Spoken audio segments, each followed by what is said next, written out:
El germen del mal disociador cayó sobre el alma humana el día en que nació la conciencia, a la vez bien supremo y fuente de todos los males.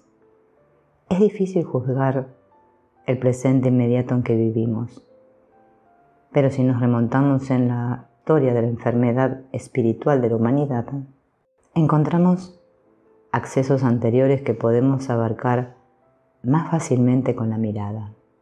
Una de las crisis más graves que la enfermedad del mundo romano en el curso de los primeros siglos tuvo fue esta, el fenómeno de disociación. Este se reveló por fisuras de una amplitud sin precedente que disgregaban el estado político y social, las convicciones religiosas y filosóficas, así como una decadencia deplorable de las artes y las ciencias. Reduzcamos a la humanidad de entonces a las proporciones de un solo individuo. Tenemos ante nosotros una personalidad desde todos los puntos de vista altamente diferenciada, que en un principio ha conseguido, con una suprema seguridad en sí mismo, extender su poder en derredor de sí, pero que, una vez alcanzado el éxito, se ha dispersado en un gran número de ocupaciones y de intereses diferentes, hasta tal punto y de tal forma que acabó por olvidar su origen, sus tradiciones e incluso sus recuerdos personales, y se imaginó que era idéntica a tal o cual cosa, lo cual la precipitó en un conflicto irremediable consigo misma.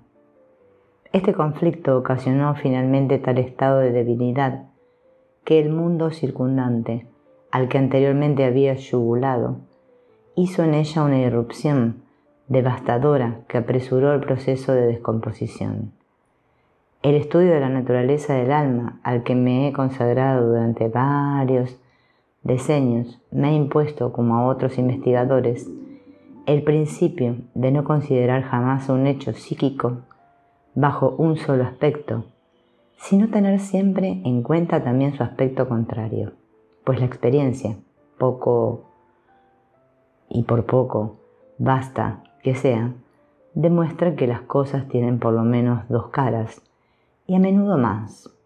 La máxima de Disraeli de no tomar demasiado a la ligera las cosas insignificantes y muy a pecho las cosas importantes es otra expresión de la misma verdad.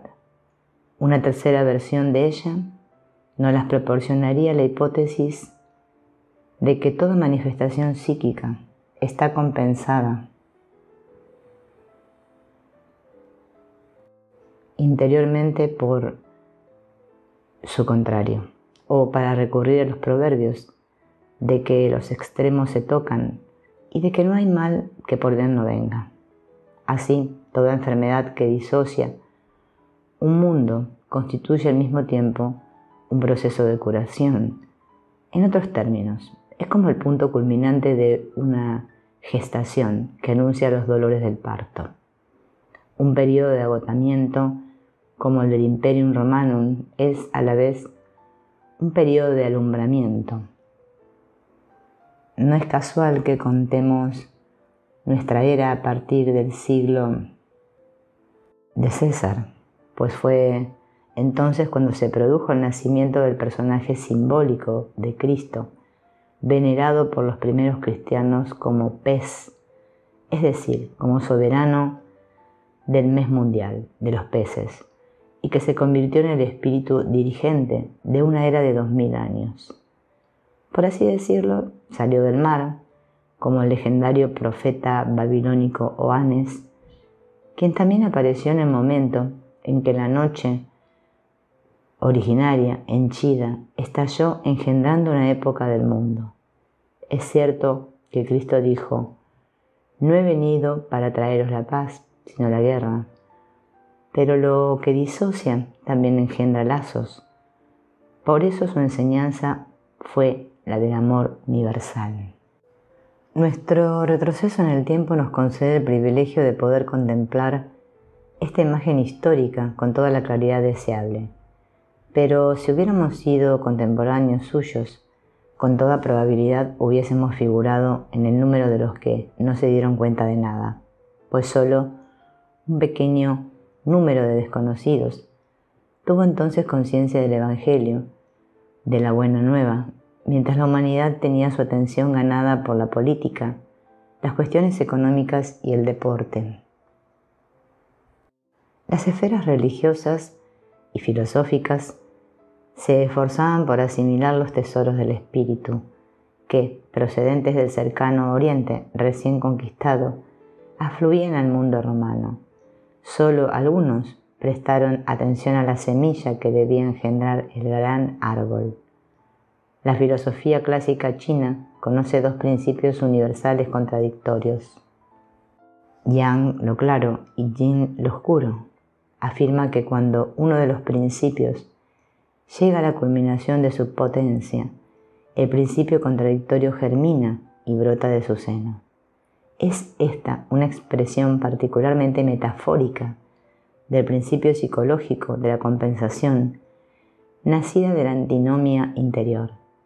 Cuando una cultura alcanza su apogeo, tarde o temprano llega al término de su disolución. La descomposición aparentemente insensata y desoladora, en una multiplicidad sin orden ni orientación, capaz de inspirar el disgusto y árbol que, gracias a una convicción, una cultura, una lengua, acogerá a los pueblos bajo su ramaje, desde la occidental Thule hasta Polonia y desde el Cabo Norte hasta Sicilia, pues ello es una ley psicológica. Mi enfermo, con toda probabilidad, no creerá una palabra de todo ello.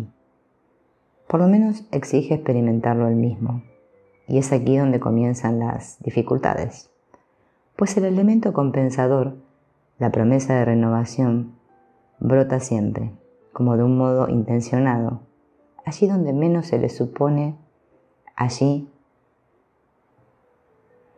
donde con toda objetividad es menos plausible. Supongamos que nuestro enfermo no sea ya la personificación construida enteramente de una cultura desaparecida, sino que tengamos ante nosotros a un hombre de nuestra época de carne y hueso, cuyo destino insigne es ser un representante particularmente típico de la cultura europea moderna. Constataremos inmediatamente que nuestra teoría de la compensación no le dice nada que le sirva. Él padece, sobre todo, la enfermedad de saber a priori todo mejor que nadie, de que no existe absolutamente nada que no esté ya clasificado para él de una vez para siempre.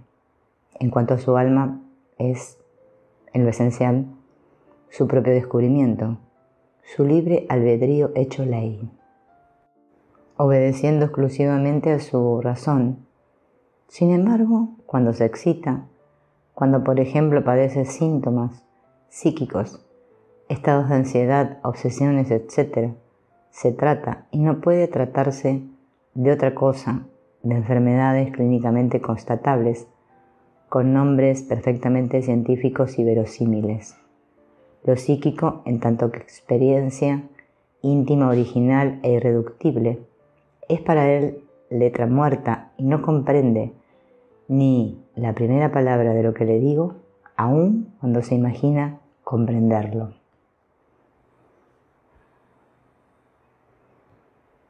Y comprenderlo perfectamente, y escriba artículos y libros en los que deplora lo psicológico moderno.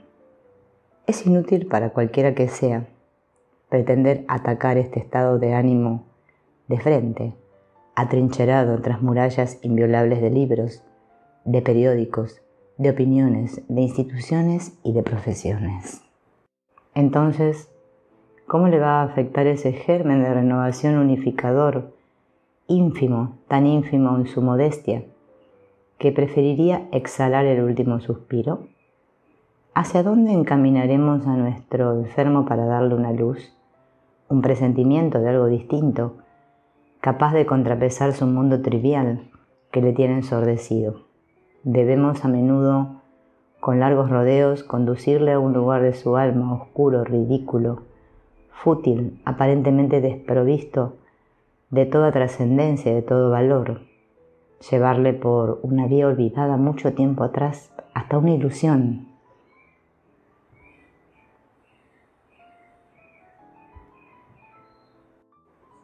Ya de muy antiguo, plenamente descubierta, y que todo el mundo sabe que no es sino ese lugar se llama el sueño, esa creación efímera, incierta y grotesca de nuestras noches, y la vía se llama la comprensión de los sueños. Indignado, mi enfermo clama: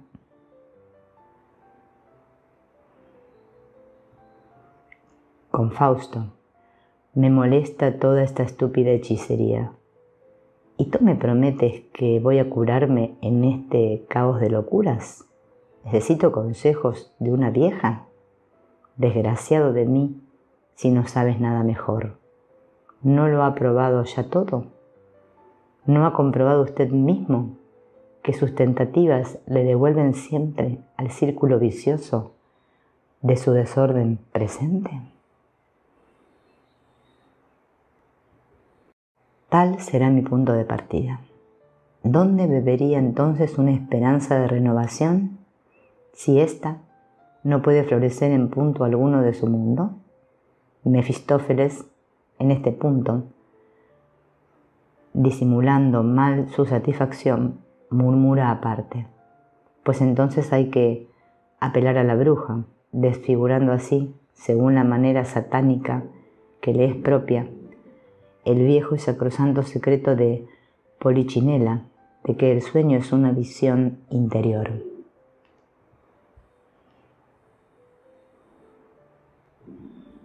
El sueño es una puerta estrecha, disimulada en lo que el alma tiene de más oscuro y de más íntimo. Se abre a esa noche originaria cósmica que preformaba el alma mucho antes de la existencia de la conciencia del yo, y que la perpetuará mucho más allá de lo que una conciencia individual haya alcanzado. Pues toda la conciencia del yo está dispersa, distingue hechos aislados, procediendo por separación, extracción y diferenciación.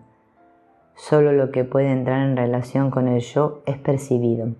La conciencia del yo, incluso cuando roza las nebulosas más lejanas, no está hecha sino de enclaves muy delimitados. Toda conciencia especifica. Por el sueño, en cambio, penetramos en el ser humano más profundo, más general, más verdadero, más duradero, que se hunde todavía en el claroscuro de la noche originaria,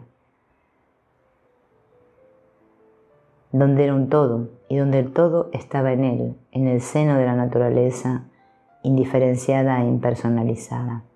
De estas profundidades en que lo universal se unifica es de donde brota el sueño, aunque revista las apariencias más pueriles, más grotescas, más inmortales. Él es de una ingenuidad florida y de una veracidad que hacen enrojecer de vergüenza a nuestras adulaciones autobiográficas. No tiene nada de extraño, pues, el que en todas las culturas antiguas se haya visto en el sueño impresionante, en el gran sueño, un mensaje de Dios. Debía ser un privilegio de nuestro racionalismo el explicar el sueño y su constitución exclusivamente por los residuos de la vida diurna, es decir, por las migajas del abundante festín de la vida consciente caídas en sus bajos fondos. Como si estas profundidades oscuras no fueran sino un saco vacío que no contiene jamás sino lo que le cae de arriba. ¿Por qué se suele olvidar siempre que no hay nada grande ni bello en el vasto dominio de la cultura humana que no sea debido primitivamente a una repentina y feliz inspiración? ¿Qué se haría de la humanidad si la fuente de las inspiraciones se secara? Al contrario, el saco sería más bien la conciencia, que no contiene nunca más de lo que llega al espíritu. Cuando el pensamiento huye de nosotros y le buscamos en vano, es cuando apreciamos hasta qué punto dependemos de nuestras inspiraciones. El sueño no es otra cosa que una inspiración que nos viene de esa alma oscura y unificadora. ¿Qué habría de más natural una vez que nos hemos perdido en los detalles ínfimos y en el laberinto de la superficie del mundo, que detenernos en el sueño para buscar en él los puntos de vista capaces de llevarnos de nuevo a la proximidad de los hechos fundamentales de la existencia humana? Pero en este punto tropezamos con los prejuicios más arraigados. Los sueños son mentira, se dice, no tienen realidad, mienten o no son más que realizaciones de deseos. Tales son las excusas alegadas para no tomar a los sueños en serio, lo que sería singularmente incómodo. La audacia presuntuosa de la conciencia gusta del tabicamiento, a despecho de los inconvenientes que suscita. Por eso somos tan poco inclinados a conceder cualquier realidad a la verdad del sueño. Hay santos que tienen sueños bastante libertinos. ¿Qué sería de su santidad, que los sitúa tan por encima de la plebe humana, si la obscenidad de los sueños tuviera el menor valor de realidad? Son precisamente los sueños más desagradables los que podrían acercarnos más a la humanidad hecha de nuestra sangre y atemperar con mayor eficacia la arrogancia de la derogación de los instintos. Todo un mundo se saldría de sus goznes sin que jamás la universalidad unificadora del alma oscura se viera parcelada. Al contrario, cuanto más se multiplican y crecen las grietas de la superficie, más se afirma en las profundidades la fuerza del uno. Cierto que nadie puede ser persuadido, sin haberla experimentado, de la existencia en el hombre de una actividad psíquica independiente que actúa al margen de la conciencia. Esta convicción es tanto más difícil de alcanzar cuanto que se trata de una actividad que tiene lugar no solo en mí, sino en cada uno de nosotros. Sin embargo, si se compara la psicología del arte moderno con las conclusiones de la ciencia psicológica, y estas a su vez con la mitología y la filosofía de los diferentes pueblos, se reúnen pruebas irrefutables de la existencia de ese factor inconsciente colectivo. Mi enfermo, sin embargo, tan acostumbrado a ver en su alma lo arbitrario que se maneja a discreción, me dirá que no ha advertido nunca que sus manifestaciones psíquicas atestiguen la mejor objetividad. Al contrario, según él, llevan la subjetividad al colmo. Yo le responderé: entonces usted puede hacer desaparecer inmediatamente a voluntad sus angustias y sus obsesiones. Que malos humores que hierven en su interior desaparezcan de pronto.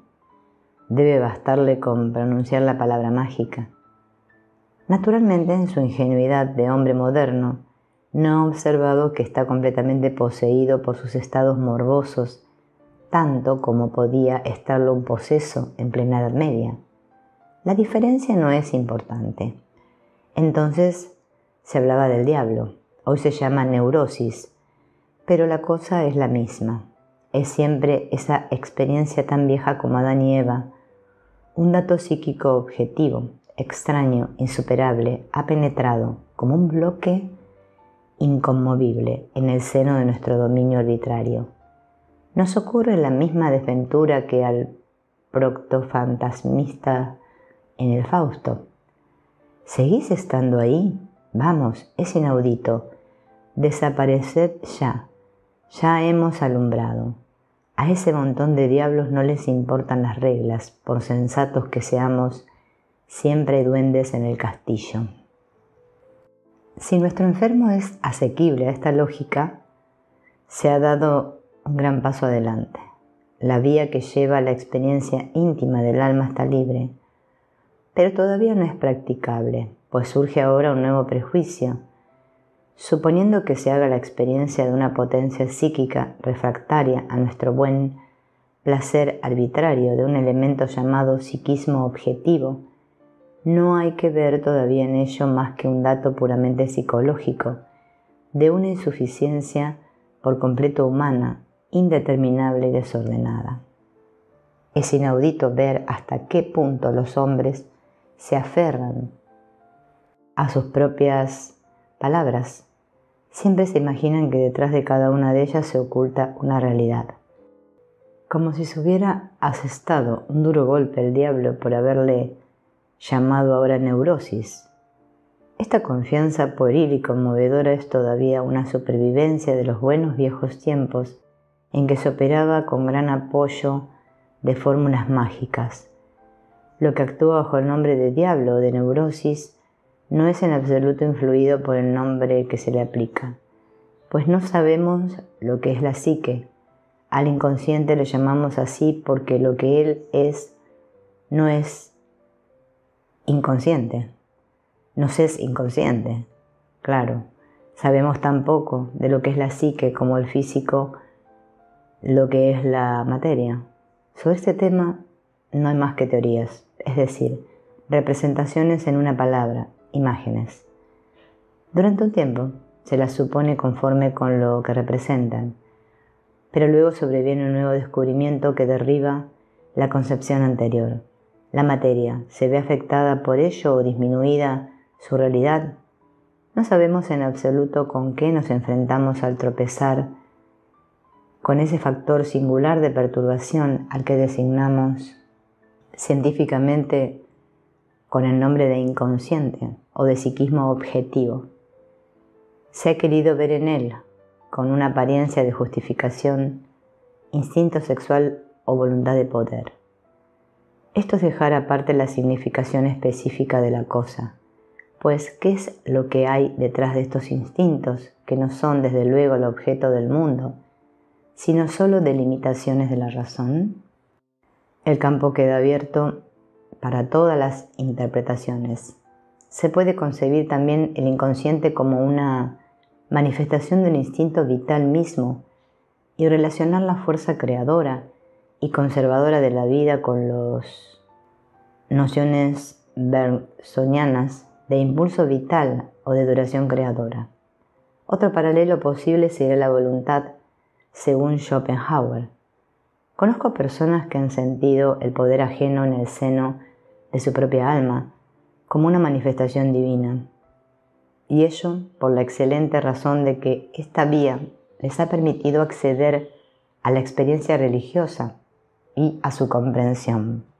Gustosamente confieso que comprendo sin reticencia la desilusión de mi enfermo o de mi público cuando, en medio de la confusión del espíritu moderno, llamo su atención, oh paradoja, sobre el sueño como fuente de informaciones. Nada más natural que encontrar en principio semejante indicación de un ridículo total. ¿A qué puede aspirar el sueño, el fenómeno más subjetivo que exista y abocado a la nada, sobre todo en un mundo de desbordante realidades que nos encadenan? A las realidades hay que oponerles otras realidades igualmente palpables, y no sueños subjetivos que solo sirven para turbar el descanso y estropear el humor. Sin duda, con sueños no se construyen edificios, no se pagan los impuestos, no se ganan batallas, ni se supera la crisis mundial. Tal es la razón de que mi enfermo y muchas personas esperan todavía que yo les diga cómo se puede dominar la situación insostenible y cuáles son los medios apropiados para ello. Pero aquí está precisamente nuestra desgracia. Todos los medios que parecen practicables han sido ya preconizados sin éxito, o bien consisten en deseos imaginarios prácticamente irrealizables. Estos medios fueron siempre elegidos en función de la situación presente. Si alguien, por ejemplo, ve que su negocio entra en una fase peligrosa, es natural que busque entre todos los medios para sacar a flote un negocio, el que le parezca que tiene las mayores posibilidades de éxito. Pero, ¿qué hacer cuando se han agotado todos los medios razonables y estos, contra todo lo que se esperaba, no han hecho sino empeorar la situación? En este caso es preciso interrumpir lo antes posible la utilización de los pretendidos buenos medios. Mi enfermo, y quizás toda nuestra época, está en esta situación. Me pregunta angustiado, ¿qué hago? Y yo debo responderle, yo no lo sé mejor que usted. Entonces, ¿no hay esperanzas? Y yo responderé, la humanidad en el transcurso de los tiempos se ha metido innumerables veces en callejones parecidos de los que nadie veía salida, pues todo el mundo estaba ocupado dentro de su situación personal en encontrar sabios planes.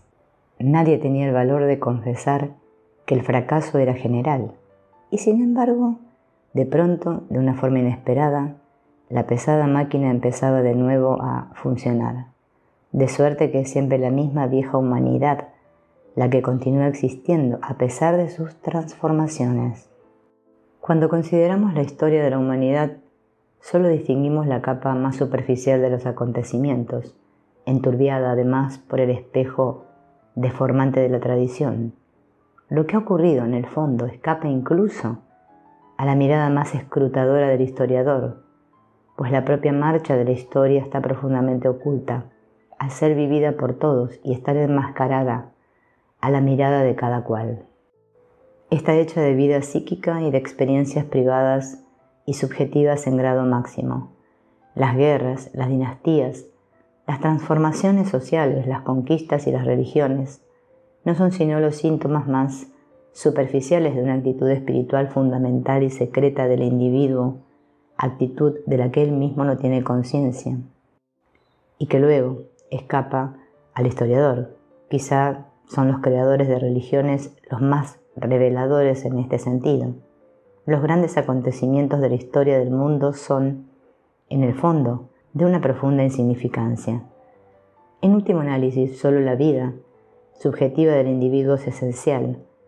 Es esta solo la que hace la historia.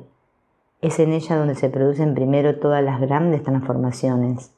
La historia entera y el futuro del mundo resultan, en definitiva, de la suma colosal de estas fuentes ocultas e individuales. Somos, en lo que nuestra vida tiene de más privado y de más subjetivo, no solo las víctimas, sino también los artesanos de nuestro tiempo. Nuestro tiempo somos nosotros.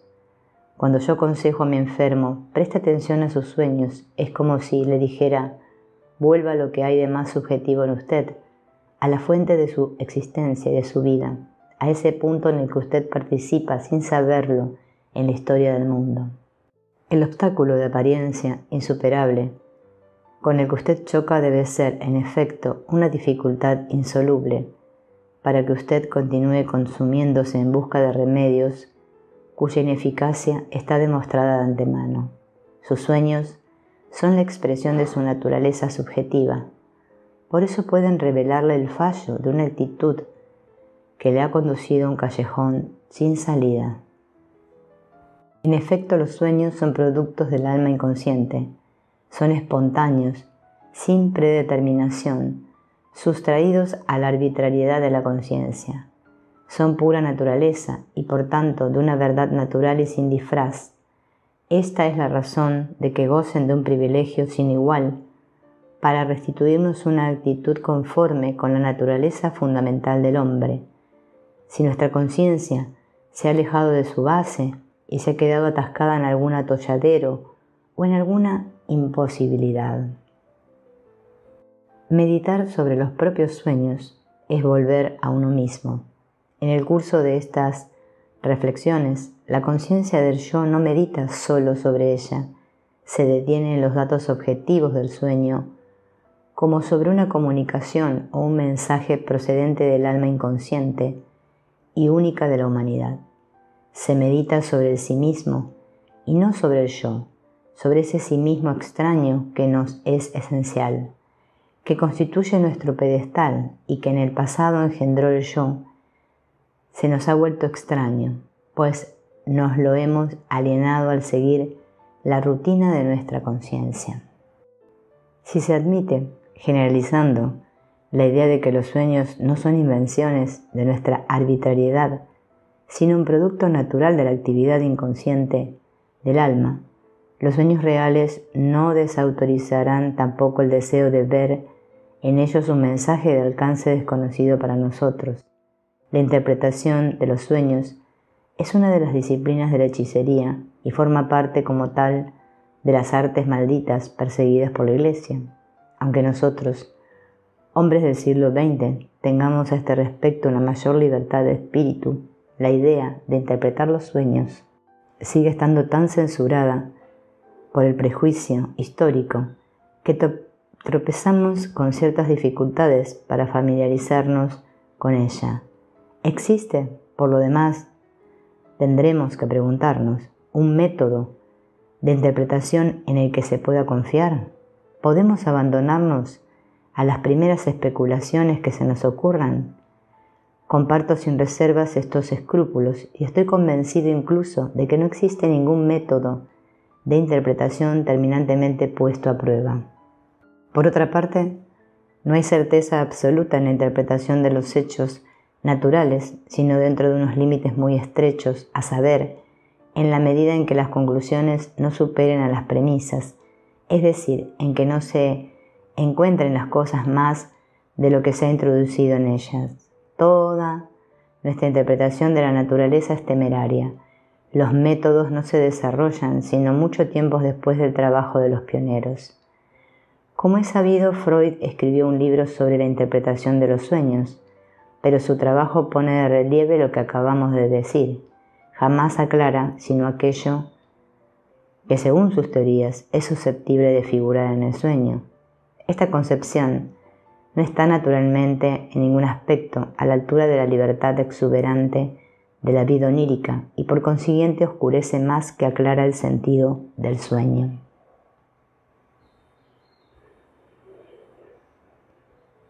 Cuando nos hemos hecho una idea de la variabilidad infinita de los sueños, difícilmente se puede pensar, por otra parte, que pueda existir alguna vez un método en este dominio, es decir, un camino a seguir, técnicamente prescrito, capaz de conducir a un resultado infalible.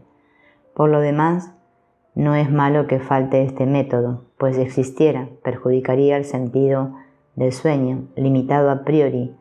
Este perdería precisamente esa virtud, esa aptitud de revelar un punto de vista nuevo que le hace tan precioso en psicología. Lo mejor que se puede hacer es tratar al sueño como a un objeto totalmente desconocido. Se le examina en todas sus facetas, se le toma, en cierto modo, en la mano y se le sopesa, se le lleva con uno mismo, se deja volar su imaginación, se le confía a otras personas. Los primitivos cuentan siempre, si es posible, ante la tribu reunida, los sueños que les han impresionado. Este uso estaba todavía acreditado al final de la antigüedad, pues todos los antiguos conceden al sueño una significación venerable. Este acto provoca una multitud de incidentes en el espíritu del soñador y le lleva ya a la periferia del sentido del sueño.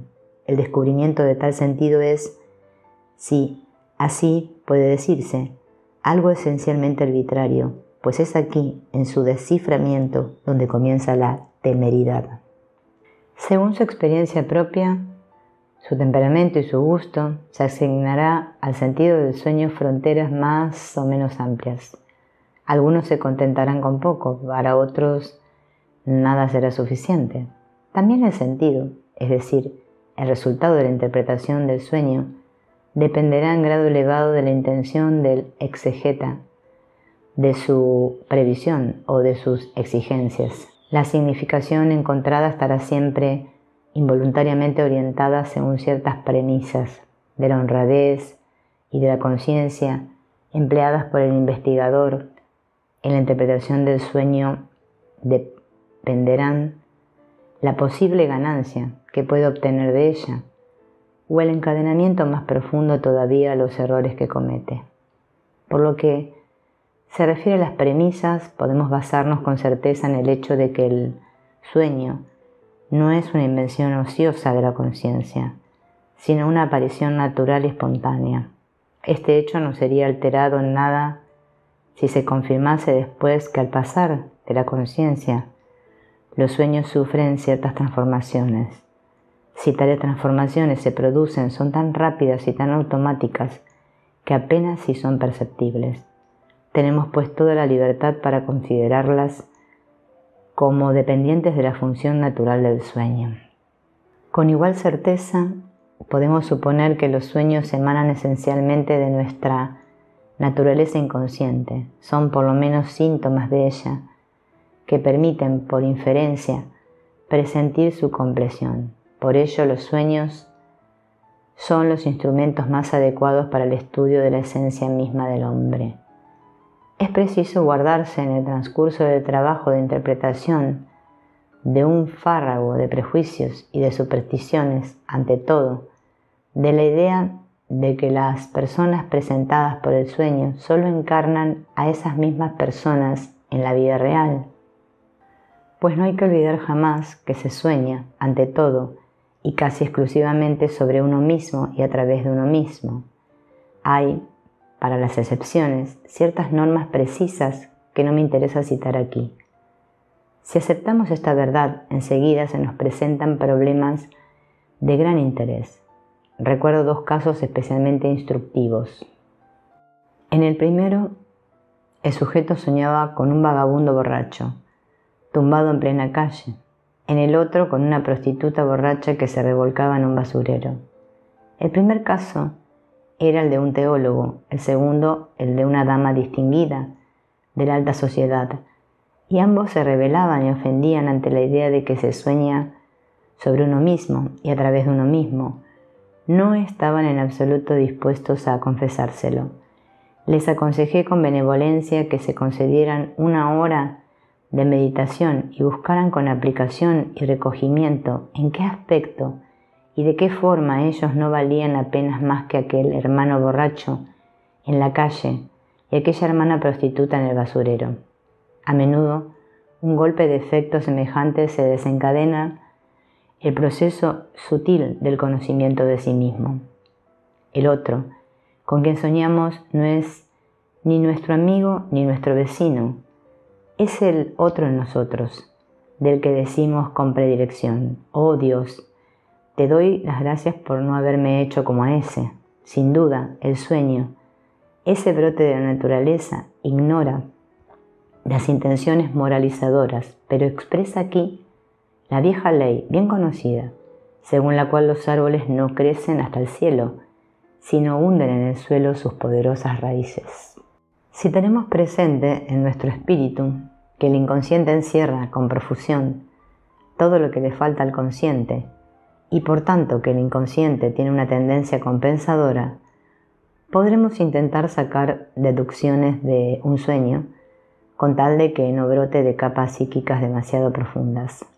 Si por el contrario es así, el sueño contendrá por regla general lo que se llama temas mitológicos, es decir, asociaciones de imágenes y de representaciones comparables a las que hay en la mitología de su propio pueblo o de los pueblos extranjeros. En este caso, el sueño contiene un sentido colectivo, es decir, un sentido general humano.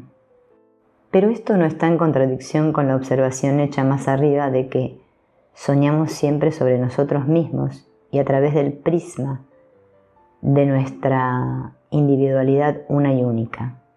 Aunque seamos seres individuales, nuestra individualidad no por ello deja de estar incrustada en la condición humana. Un sueño con significación colectiva será, pues, en primer lugar, válido para el que lo ha soñado, pero expresará al mismo tiempo que la problemática momentánea del sujeto es compartida también por muchos de sus contemporáneos. Semejantes constataciones son a menudo de una gran importancia práctica, pues son numerosos los seres que en su vida íntima se sienten aislados del resto de la humanidad, prisioneros del espejismo de que los dilemas que les agobian solo les afectan a ellos entre todos los hombres. o bien se trata de sujetos exageradamente modestos que, en el sentimiento agudo de su nada, han mantenido su actividad social por debajo de su nivel posible. Por otra parte, todo problema particular está en relación, de alguna manera, con los problemas de la época, lo que explica que, por así decirlo, toda dificultad subjetiva pueda ser considerada en función de la situación general de la humanidad. En la práctica, sin embargo, esto no es admisible más que si el sueño utiliza verdaderamente una simbólica mitología, es decir, colectiva. Los primitivos llaman a estos sueños los grandes sueños. Los primitivos del África Oriental que yo he estudiado suponían que los grandes sueños no eran soñados sino por grandes personajes, es decir, por los hechiceros y los jefes. Nada hace pensar que esto, a nivel primitivo, no sea cierto. Entre nosotros, estos sueños se dan también en seres sencillos, en particular en aquellos que se confinan con una estrechez mental impuesta. Es inútil decir que el estudio de uno de estos grandes sueños exige, para llegar a un resultado satisfactorio, mucho más que las solas conjeturas de una intuición más o menos adivinatoria. Son indispensables conocimientos extensos que no deberían faltar a ningún especialista. Los conocimientos solos, sin embargo, no bastan, no deben ser en absoluto recuerdos momificados, sino por el contrario deben conservar en quien los maneja el sabor de la experiencia viva. ¿Qué significarán, por ejemplo, los conocimientos filosóficos en el cerebro de un hombre que no es filósofo de corazón? Quien quiera que desee interpretar un sueño debe poseer una envergadura personal comparable a la de un sueño, pues, y esto de modo absoluto, jamás se reconoce en nada más de lo que se es. El arte de la interpretación de los sueños no se aprende en los libros. Los métodos y las reglas no son buenas más que para quien es capaz de pasarse sin ellos.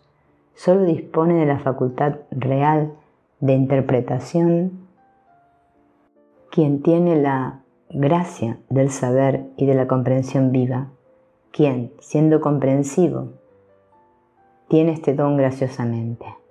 Quien no se conoce a sí mismo no puede pretender conocer a los demás. En cada uno de nosotros duerme un extraño de rostro desconocido que habla con nosotros por medio del sueño y nos hace saber cuán diferentes son la visión que tienen de nosotros y aquella en la que nos complacemos. Por eso, cuando nos debatimos en una situación con dificultades insolubles, es el otro, el extraño en nosotros, quien puede, llegada la ocasión, abrirnos los ojos y difundir las únicas claridades capaces de transformar de arriba abajo nuestra actitud, esa actitud que nos ha llevado hasta la situación inextricable y que ha fallado. A medida que a lo largo de los años me consagraba a estos problemas, más se iba afirmando en mí la impresión de que nuestra educación moderna es de una unilateralidad enfermiza. Desde luego, es juicioso abrir los ojos y los oídos de la juventud a las perspectivas del vasto mundo, pero es locura creer que de esta forma se ha preparado suficientemente a los jóvenes para la vida.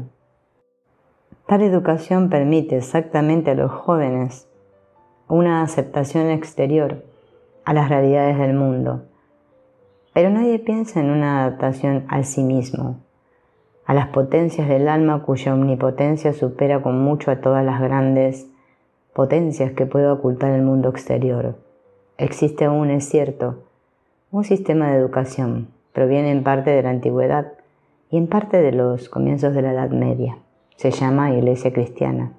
Sin embargo, no se puede negar que el cristianismo, en el curso de los 2 últimos siglos, al igual que el confucianismo y el budismo en China, ha perdido gran parte de su eficacia educativa. Responsable de ello no es la perversidad de los hombres, sino la evolución espiritual progresiva y general, cuyo primer síntoma fue la reforma, que quebrantó la autoridad educativa e inició el proceso de demolición del principio de autoridad. La inevitable consecuencia fue un aumento de la importancia del individuo, que se ha expresado con la máxima fuerza en los ideales modernos de humanidad, de bienestar social y de igualdad democrática. La tendencia expresamente individualista de la última fase de nuestro desarrollo tiene por consecuencia un reflujo compensador hacia el hombre colectivo, cuya afirmación autoritaria constituye en la actualidad el centro de gravedad de las masas. No es de extrañar, pues, que reine actualmente una atmósfera de catástrofe, como si se hubiera desencadenado una avalancha que nadie podrá ya contener. El hombre, elemento anónimo de una masa, amenaza con ahogar, con tragarse al individuo, al ser humano tomado aparte, sobre cuya responsabilidad reposa, sin embargo, toda la obra edificada por mano humana. La masa como tal es siempre anónima e irresponsable. Los llamados jefes son los síntomas inevitables de todo movimiento de masa. Los verdaderos jefes de la humanidad, sin embargo, son siempre aquellos que, meditando sobre sí mismos, aligeran al menos de su propio peso el peso de la masa, manteniéndose conscientemente alejados de la inercia natural y ciega, inherente a toda masa en movimiento. Pero, ¿quién es capaz de resistir a esta potencia de atracción abrumadora, en cuya corriente cada cual se agarra a su vecino y se arrastran unos a otros? Solo puede resistir aquel que no se acantona en el exterior, sino que se apoya en su mundo interior y posee en él un puerto seguro. Estrecha y oculta es la puerta que se abre al interior. Innumerables los prejuicios, las prevenciones, las opiniones, los temores que impiden el acceso a ella. Lo que se espera son grandes programas políticos y económicos, precisamente lo que siempre ha hecho atascarse a los pueblos. Por eso, hablar de las puertas ocultas del sueño y del mundo interior suena tan grotesco. ¿Qué puede esperar este idealismo nebuloso frente a un programa económico gigantesco, frente a los problemas, los pretendidos problemas de la realidad? Yo no me dirijo a las naciones, hablo a algunos hombres, a un pequeño grupo en cuyo seno se sabe perfectamente que las realidades de nuestra cultura no nos han caído del cielo, sino que son en último término obra de unos cuantos hombres extraordinarios. Si esa gran cosa, que es la cultura, va de mal en peor, ello depende simplemente de que los hombres, tomados uno a uno, van de mal en peor, de que yo voy de mal en peor. Razonablemente tendré que empezar por rehacerme yo mismo, pero como la autoridad ya no tiene instancia suprema, y así, enucleada, ya no es un freno para el individuo, necesito un conocimiento y un reconocimiento de las bases más específicas y más íntimas de mi ser subjetivo, con objeto de edificar sobre los datos eternos del alma humana. Si hasta ahora he hablado principalmente del sueño, ha sido porque quería citar simplemente uno de los puntos de partida, el más próximo y conocido de la experiencia interior. Además del sueño, hay muchos otros de los que no puedo hablar aquí, pues la exploración de las profundidades del alma aclara muchas cosas que en la superficie apenas si nos atrevemos a imaginar. No es extraño que a veces se descubra en ella la más poderosa y espontánea de todas las actividades espirituales, a saber, la actividad religiosa del espíritu. Pues esta se halla mucho más profundamente arraigada en el hombre moderno que la sexualidad o la adaptación social. Así conozco a personas para quienes el encuentro interior con la potencia extraña representa una experiencia a la que atribuyen el nombre de Dios. También Dios, tomado en este sentido, es una teoría, una concepción, una imagen que el espíritu humano crea en su insuficiencia para expresar la experiencia íntima de algo impensable e indecible. La experiencia viva es la única realidad, el único elemento indiscutible, pues las imágenes pueden ser manchadas y desgarradas. Los nombres y las palabras son vestiduras muy pobres para nuestras experiencias, pero al menos hacen presentir su naturaleza. El que hoy se llame al diablo neurosis indica que esta experiencia demoníaca es sentida como enfermedad, rasgo característico de nuestra época. El que se le llame represión de la sexualidad o instinto de poder demuestra que estos impulsos fundamentales se encuentran en ella seriamente perturbados. El que se llame a las experiencias íntimas Dios es que se desea destacar la significación universal y la profundidad ínfima de las que se ha oído el eco en uno mismo. Viendo las cosas con una mirada lúcida, es esta última designación la que por la lejanía de lo desconocido resulta más prudente y al mismo tiempo más modesta, pues es ella la que deja a la experiencia íntima el juego más amplio, sin encerrarlo en absoluto en la forma reducida de cualquier esquema conceptual. A menos que, naturalmente, no se le ocurra a alguien la extraña idea de pretender saber con precisión lo que es Dios. Desígnese a la parte más honda del alma con el nombre que se quiera, no por ello la existencia y la naturaleza misma de la conciencia quedan de modo inaudito bajo su dominio y en una medida tanto mayor cuanto más suceda esto sin saberlo nosotros. El profano, es cierto, difícilmente puede discernir hasta qué punto está influido en todas sus tendencias, sus humores, sus decisiones, por los datos oscuros de su alma, potencias peligrosas o saludables que forjan su destino. Nuestra conciencia intelectual es como un actor que hubiera olvidado que está interpretando un personaje. Cuando la representación acaba, debe poder volver a su realidad subjetiva, pues no podría continuar viviendo el personaje de Julio César o de Otelo. Debe volver a su propio temperamento, expulsado mediante un artificio momentáneo de su conciencia.